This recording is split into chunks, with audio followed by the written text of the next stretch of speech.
আজকে আমাদের এই কর্মী সম্মেলনের বনানী থানা কর্তৃক মনোনীত অতিথি আমাদের গোলাম মাজেদ ভাইকে তার মূল্যবান বক্তব্য রাখার জন্য অনুরোধ জানাচ্ছি।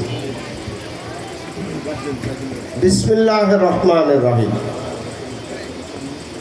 আজকে 19 নং ওয়ার্ড কর্তৃক মোশাররফ বাজার ইউনিটের কর্মী সম্মেলনের সম্মানিত সভাপতি,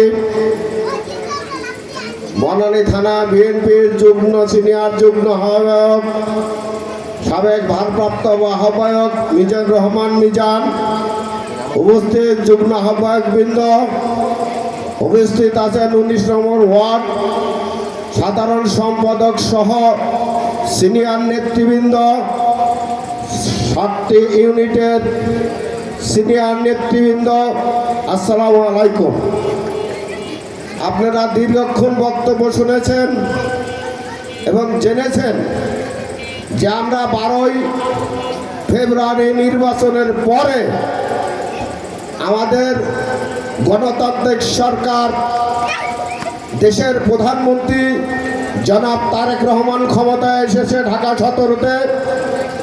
কিন্তু আমরা দুঃখের বিষয় 5ই আগস্টের পরে, আমরা 5ই আগস্টের পরে একরকম ছিলাম, 5ই আগস্টের পরে অন্যরকম হয়ে গেছি। কারণ হলো যে আমরা একটু মনে হয় ঢিলেঢালা ভাবে ভোটটা করেছি, যার জন্য ভোটের সংখ্যা এত কম হয়েছে।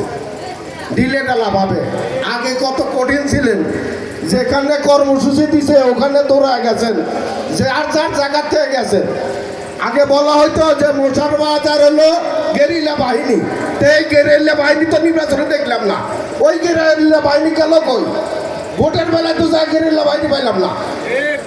তো আমি উদাত্ত আহ্বান রাখবো 19 নম্বর ওয়ার্ডের কাছে, কর্মী সম্মেলন থেকে বলবো, যারা ত্যাগী নেতা, দীর্ঘদিন ত্যাগ স্বীকার করেছেন, তাদেরকে এখানকার প্রেসিডেন্ট সেক্রেটারি যারা ছিলেন তারাও ত্যাগ স্বীকার করেছেন, তাদের সাথে যারা ছিলেন তারাও ত্যাগ স্বীকার করেছেন।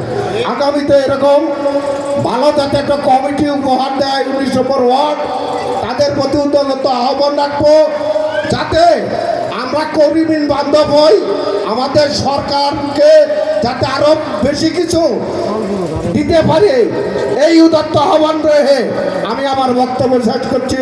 সবাইকে ধন্যবাদ। আসসালামু আলাইকুম।